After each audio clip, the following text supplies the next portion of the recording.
Antifa is too stupid to not actually be on Twitter. We have an award show for their main accounts today where I'm going to showcase them. I encourage you to follow them online. Antifa's real in Long Beach, coming in last place with 5.5 thousand followers. Long Beach Antifa is famous for having a very deformed looking leader named Melted Candleface, which I am very familiar with and who broke one of my cameras. This idea is so strong, they're physically capable of destroying physical property. Now following behind is Richmond, Virginia, also known for a blackface or perhaps KKK wearing governor, which both are pretty bad looks. Seven Hills Antifa, a real group of people that has over 10.3 thousand followers and directly organizes online. On top of that, trailing right ahead is our good old Atlanta Antifa. The East Coast is really showing up the West Coast, but don't take it for granted. What East Coast, you're about to get put to shame by our favorite people on the West Coast. Guys, here we go. Coming in tying is Rose City Antifa, which is also known as Portland Antifa, with 39.8 thousand followers. Now you might be saying, well, this is pretty small. Well, actually, Portland's not a very, very big city, only a few 100,000 people. On top of that, you also have the Youth Liberation Front, which is a loose connection, as we'll talk about later, actually a very organized connection of individuals, particularly targeting teenagers.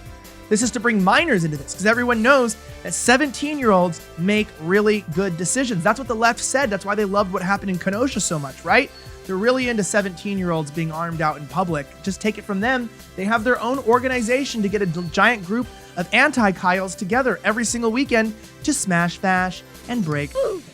Anyway, Youth Liberation Front is tied there, 37 and 39,000. Absolutely incredible.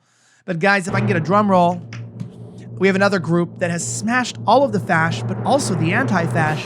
New York City Antifa comes in first place. Congratulations. We get another little streamers coming up here with 61.1 thousand individuals that follow this. That's obviously in correlation and adjacent to their actual population density. Now, some of you might be saying, okay, Elijah, this does not help us. These are just groups on Twitter. These could be troll groups. These could be any type of group. Well, the truth is that they actually are real organizational groups. They directly call people to action. They are built as a meeting hub to instigate not only violence, rioting, and looting, but also just daily protests. It's important to realize that these groups are not hiding in the shadows. They're out in the open, which means that journalists being unable to find these groups are just lazy people. But you might be saying, well, how do we prove that these are run by actual organizations? Who's organizing these events? Well, I sat down with one of the lead organizers of DC Antifa, who's facing federal criminal charges for trying to bring down the Andrew Jackson statue in Lafayette Park. Believe it or not, they have actual organizers of these groups, Jason Charter, who said these great words when I somehow got him to agree to do a podcast with me after I met with him at CPAC, also to remind you that the leader of DC Antifa was able to get a press pass for the Conservative Action Committee, but InfoWars was banned. That shows you the state of the establishment conservatives today. Also, Jared Holt, notably of Right Wing Watch, was given press passes as well, but any type of fringe, including Owen Schroyer, was kicked out. Who would have thought? Anyway, here's what he said. The July 4th rally that, the Demand Free Speech rally, I think you're talking about on July 6th. Demand Free Speech rally, yeah.